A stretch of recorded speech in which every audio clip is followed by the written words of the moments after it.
आपण पाहत आहात सत्य, रोखठोक, निर्भीड बातम्या दाखवणारे न्यूज चॅनल जनहित मराठी न्यूज।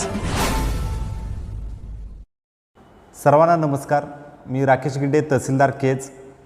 सप्टेंबर 2025 मध्ये जे अतिवृष्टीमुळे शेती पिकाचं नुकसान झालं होतं, त्यासाठी केज तालुक्यासाठी एकूण 90,335 शेतकऱ्यांना 89 कोटी रुपये आपल्या तालुक्याला अनुदान प्राप्त झालेलं आहे। त्याच्या गावनिहाय याद्या आपण पोर्टलवरती अपलोड केलेल्या आहेत।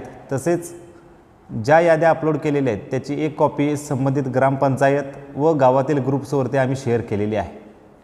सर्वांना माझी विनंती आहे की त्यांनी त्या यादीमध्ये आपलं शेती पिकाचं नुकसान झालं असेल तर त्यामध्ये आपलं नाव आहे का तपासावं। जर नाव नसेल तर गावातील तलाठी, ग्रामसेवक व कृषी सहाय्यक यांच्याशी संपर्क साधावा।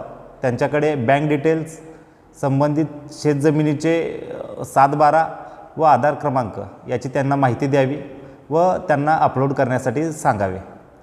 ज्यांनी फार्मर आय डी काढला असेल त्यांना KYC करण्याची कोणतीही आवश्यकता नाही।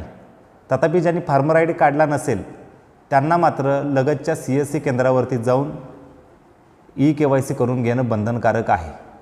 संबंधित KYC करण्यासाठी आपल्याला कोणतंही शुल्क द्यावे लागणार नाही। अशा शुल्काची जर मागणी करण्यात आल्यास कृपया तहसील कार्यालयाशी संपर्क साधावा। आपली कोणतीही शंका जर असेल तर तलाठी, मंडळ अधिकारी आणि तहसीलदार यांच्याशी आपण थेट संपर्क साधू शकता। सर्वांना दीपावलीच्या हार्दिक शुभेच्छा। धन्यवाद। जनहित मराठी न्यूज चॅनलला लाईक करा, शेअर करा आणि सबस्क्राइब करा।